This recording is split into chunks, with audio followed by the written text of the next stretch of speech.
Mari sekarang kita pergi ke Bethlehem. Hari ini para Romo dan seluruh komunitas Kepanjen 9 dan Gereja Kelahiran Santa Perawan Maria bersuka cita bersama merayakan Natal. Saya ingin memberi dua tema yang penting. Kata marilah sekarang kita pergi ke Bethlehem itu yang mengatakan adalah para siapa? Gembala. Tuhan hadir, Tuhan sungguh memberkati kita sehingga kita juga bisa melayani, bisa bekerja untuk senantiasa mengabdi Tuhan dan sesama. Itu yang akan saya katakan. Apa toh artinya menjadi gembala?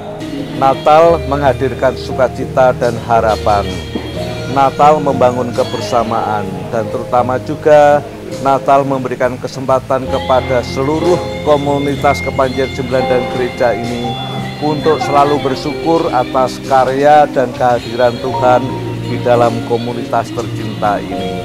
Gembala itu kalau dalam bahasa Jawa bocah angon, Hera. Bocah angon. Dan yang kedua adalah kota Bethlehem. Sekarang mengenai bocah angon. Kata orang desa atau kampung pasti nggak asing dengan bocah angon, ya. Yang tidak dapat dilepaskan dengan tanggung jawabnya terhadap ternak piaraan yang dia gembalakan. Ada apa? Contohnya apa? Angon apa? Domba, angon kambing, angon bebek, ya. Kalau angon ayam enak nggak? Kenapa kok nggak ada angon ayam? Angon lele nggak ada toh? Angon iwak nggak ada. Karena apa? Ya, karena angon ayam itu biasanya ditempatkan di kandang, kolam ya tempatnya di kolam, sudah nggak usah cari. Tetapi ini angon bebek, angon sapi, angon kambing, angon kerbau, itu biasanya binatang itu, ternak itu mencari makan, kita ada gembala yang menjaga. Kalau ternak yang sudah bisa ditempatkan di kandang tidak perlu digembalakan. Seorang tukang angon yang pekerjaannya itu biasanya menyenangkan. Misalnya apa? Lihat apa? Anak yang pakai apa? Main seruling, ya. Kemudian tertawa. Pekerjaan yang menggembirakan. Coba kalau dilihat atau saudara-saudariku yang beragama Muslim pernah ada lagu lir ilir. Bupa sakit ya lagu lir ilir terus apa? Ada kata-kata angonnya toh. Anek cah angon penek no blimbing kui, ya. Cah angon lagi. Ternyata kata cah angon itu juga sebenarnya mengungkapkan karakter dari seorang bocah yang mempunyai karakter terpuji, mau bekerja.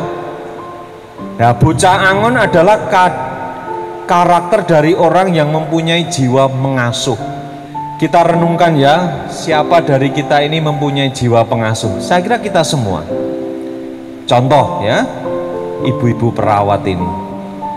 Bupa, Mbak Eli, Bu Ras, dan ibu-ibu yang lain. Ini cah angon. Angon siapa? Bukan romo-romo itu ternak ya, bukan. Bukan, tetapi karena mempunyai sikap apa? Menemani, menjaga, membantu, menghibur, dan seolah-olah juga seperti bapaknya sendiri, seperti kakeknya sendiri. Bukan pertama pasti karena gaji, bukan, tetapi karena juga cinta. Meskipun nggak ada sanak kadangnya, nggak ada hubungan famili antara Bu Ipa dan Romo Harjo dan Romo Ponti, apalagi ya Bu Ipa ya, dia orang Eropa ya. Nggak ada hubungan sama sekali, tetapi karena punya sikap cah angon. Tuti dan Tina ya juga cah angon. Karena apa? Memasakkan bagi kita semua. Coba tanpa mereka berdua makan apa kita? Mungkin kita nggak pernah mengira bagaimana mereka bangun pagi, bagaimana mereka belanja. Mereka berdua juga cah angon karena memikirkan bagaimana temannya bisa hidup. Ahmad ya mencuci, mensetrika. Tanpa mereka Romo-romo ini tidak punya baju yang bersih. Gampang lebokno ember kelemprak nih, lebokno ember kelemprak nih. Pikir bisa nyuci sendiri, nggak bisa kalau nggak ada Ahmad driver. Ya tanpa mereka juga para Romo bisa lancar dalam tugasnya. Saya itu tidurnya nyenyak itu di mobil wes ngorok-ngorok ya. Romo drivernya bekerja ya toh. Karyawan bagian administrasi, keuangan, kebersihan, keamanan ya. Lainnya tidur, Romo-romonya tidur ngorok pisan. Hagi, kemudian si Poki, Pak Samiono berjaga. Mereka jadi cah angon ya. Sekali lagi kita semua adalah cah angon. Cah angon yang memberikan karakter yaitu apa? Menjaga, merawat, membantu, memberi makan, melindungi. Maka sikap hidup bocah angon yaitu sikap hidup yang menjaga, merawatnya. Barang-barang di tangannya Mr. Alek ini tidak semakin rusak, tapi yang rusak diperbaiki. Nek gak ngono Romojo ya ngomel, aku ya ngomel kadang-kadang padahal duduk karyawan itu. Mosok gak iso jog-jog ya toh, akhirnya bisa. Ya, merawat, mengamankan, yang juga di gereja itu juga. Pagi-pagi harus bangun, koster harus menyiapkan ini. Mengayomi, memberi, melayani, mengembangkan, membangun. Maka, para cah angon, kita semua, para gembala ini, ya gembala itu bukan romo-romo saja. Anda sekalian adalah cah angon. Bukan hanya ngomong, tetapi juga ngemong. Ngomong bukan kakean omong ya. Maka saudara sekalian, kalau romone kakean omong ya minta maaf ya toh, maksudnya ya ngemong ya toh. Tapi kalau kamu hanya ngomong tapi gak bisa mengemong ya podoai. Maka kita disemangati menjadi gembala itu ngemong. Ngemong itu artinya apa? Merawat, mendampingi, ogak mur ngomong. Perlu dicatat bahwa setiap orang adalah bocah angon yang mengangon dirinya sendiri pertama. Jangan pernah mencoba angon orang lain sebelum kamu mampu mengemong dirimu sendiri.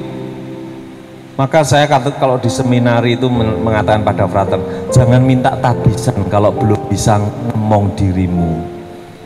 Juga bagi yang mau menikah, ngemong dirimu yang angel mengemong anake wong ya toh. Jangan menikah dulu kalau belum bisa ngemong dirimu sendiri. Jangan mencoba menjadi pemimpin bagi orang lain sebelum kamu mampu menjadi pemimpin bagi dirimu sendiri. Di dalam kitab suci menghadirkan banyak para tokoh kitab suci itu adalah gembala. Contohnya siapa? Habel. Ya, Habel itu seorang gembala ya. Musa,